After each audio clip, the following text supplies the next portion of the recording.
नमस्कार. जुन्या पिढीतल्या आजी म्हणतात, काय बाई आत्ताच्या मुलींची फॅड, प्रेग्नन्सीमध्ये कशाला हवे वेगळे वेगळे व्यायामाचे क्लास आणि प्रेग्नन्सी योगा, आमच्या वेळी नव्हतं बाई असं. खरंच जुन्या काळात त्यांच्या रोजच्या व्यवहारात जी काही कामं करायच्या त्याच्यामध्ये त्यांचा व्यायाम होत होता. मग प्रेग्नन्सीत वेगळा योगा किंवा प्राणायाम ह्याची काही गरजच नव्हती. मात्र आत्ता बदलत्या जीवनशैलीमध्ये ह्या आत्ताच्या मुलींना प्रेग्नन्सी आहे आणि नॉर्मल डिलिव्हरी झाली पाहिजे, बाळाची वाढ पण छान झाली पाहिजे आणि असं करत असताना प्रेग्नन्सीत त्या गर्भवती स्त्रीला पण कोणत्या प्रकारचे जास्त त्रास व्हायला नको याच्यासाठी जे काही व्यायामाचे प्रकार सांगितलेले आहेत, गर्भवतीने करावयाचे व्यायाम, याच्यामध्ये सगळ्यात सोपा आणि चांगला व्यायाम म्हणजे चालणं फिरणं हा व्यायाम. दुसरं आहेत वेगळ्या वेगळ्या प्रकारची प्रेग्नन्सीत सेफ असलेली काही योगासनं आणि तिसरी गोष्ट आहे प्राणायाम, श्वसनाचे व्यायाम, यानंतर योगनिद्रा, शवासन, ओंकाराचा जप.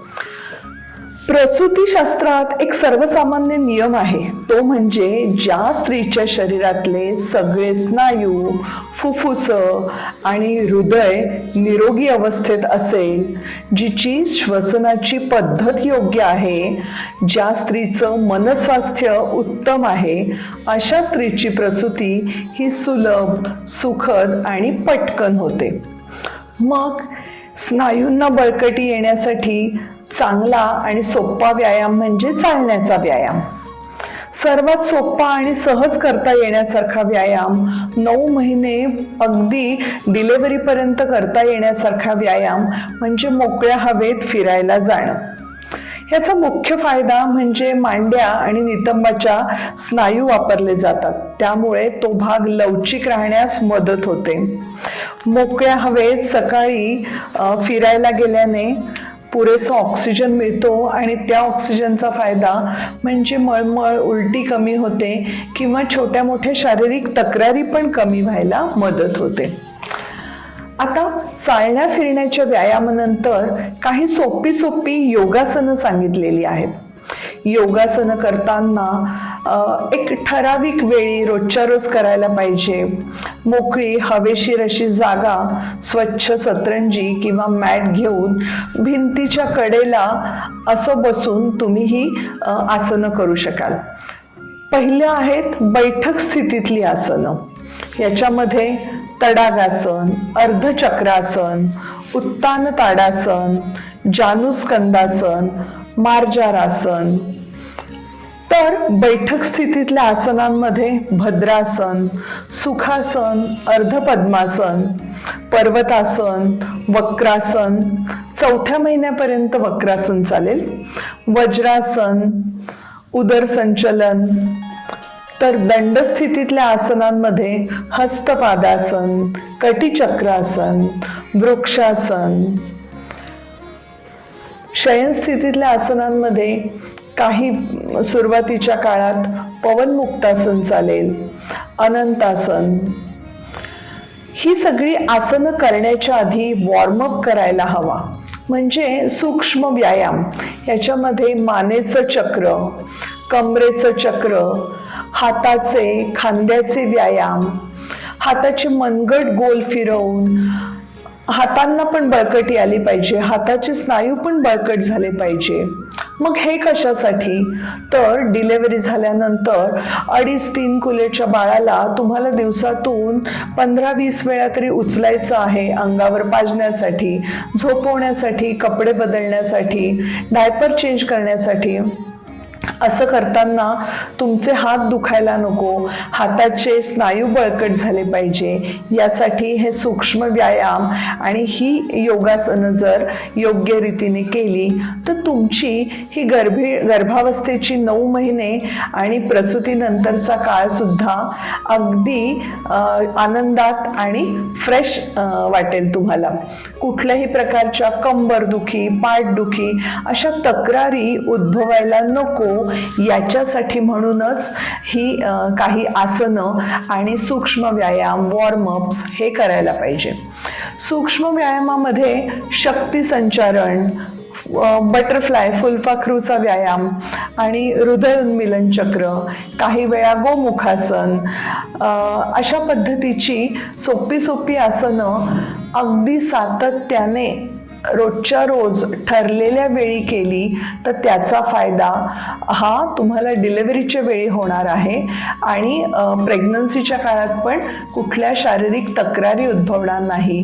कधी कुणाचे कंबर, पाठ, पाय दुखणं या तक्रारी उद्भवायला नको यासाठी आधीच ह्या सगळ्या प्रकारचे व्यायाम, वॉर्मअप करणं गरजेचं आहे. याच्यानंतर विषय येतो तो आहे श्वसनाचे व्यायाम, प्राणायाम. हे का करायला पाहिजे? डिलिव्हरीच्या वेळी जेव्हा लेबर पेन सुरू असतात त्यावेळी श्वसनावर योग्य रीतीने नियंत्रण पाहिजे. त्याचप्रमाणे पुरेशा प्रमाणात श्वासावाटे घेतलेला ऑक्सिजन बाळापर्यंत पोहोचला पाहिजे आणि प्रसूतीची जी काही क्रिया आहे ती पण अगदी सुलभ आणि सहजगत्या होण्यासाठी म्हणून गर्भाशयाचं आकुंचन, प्रसरण होत असताना त्या ठिकाणी पण योग्य रीतीने ऑक्सिजनचा पुरवठा झाला पाहिजे. यासाठी श्वसनाचे व्यायाम, प्राणायाम करणं गरजेचं आहे. यामध्ये मुख्यत्वे करून दीर्घ श्वसन, 4-8 प्रमाणात 4 अंक घेताना श्वास आत घ्यायचा आहे, 8 अंक म्हणताना श्वास बाहेर सोडायचा आहे.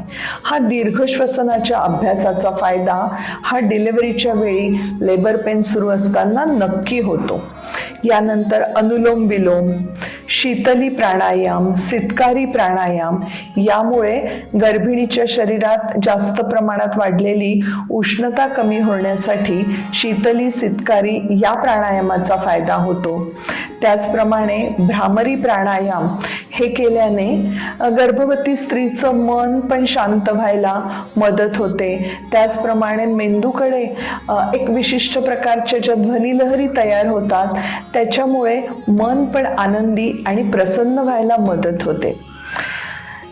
या प्राणायामासाठी पूर्वतयारी म्हणून जमिनीवर मांडी घालून बसलं तर चालेल किंवा सोफा, खुर्ची, बेडवर सुद्धा पाय खाली सोडून आरामात तुम्हाला जी स्थिती योग्य वाटेल अशा स्थितीत बसून हाताची ज्ञानमुद्रा, मन शांत, डोळे अलगद मिटलेले अशा पद्धतीने केलेला प्राणायाम हा गर्भवती स्त्रीसाठी खूपच उपयोगी ठरणार आहे. प्राणायामाचा फायदा हा फक्त शरीराला नसून मनाला सुद्धा होतो. जो काही मूड स्विंगिंग हा त्रास गर्भिणीला काही वेळा होऊ शकतो तर ह्या तक्रारी कमी होण्यासाठी सुद्धा ह्या प्राणायामाचे खूप सारे फायदे आहेत. यानंतर ओंकाराचा जप, ओम हा शब्द ओम अशा पद्धतीने म्हटल्यावर त्याच्यामुळे जे काही व्हायब्रेशन्स तुम्हाला मिळतात त्याचा तुमच्या पोटात वाढणाऱ्या बाळासाठी पण आणि तुमच्यासाठी पण खूपसा फायदा होतो. यानंतर गर्भिणीसाठी योग निद्रा, शवासन यामुळे शरीराचं शिथिलीकरण होऊन जी काही छान विश्रांती अपेक्षित आहे ती पण मिळते आणि ह्या योगनिद्रेच्या वेळी तुम्ही गर्भस्थ बालकाला ज्या काही चांगल्या आणि सकारात्मक सूचना देऊ शकतात त्याचा फायदा बाळाला पण होतो. धन्यवाद. या संदर्भात काही मनात शंका असतील, प्रश्न असतील तर ते कमेंटमध्ये नक्की कळवा. आपण त्या शंकांचं समाधान करण्याचं नक्कीच प्रयत्न करूयात. अशा पद्धतीचेच काही व्हिडिओ बघण्यासाठी आपल्या चॅनलला सबस्क्राईब करा, लाईक आणि शेअर करा. थँक्यू.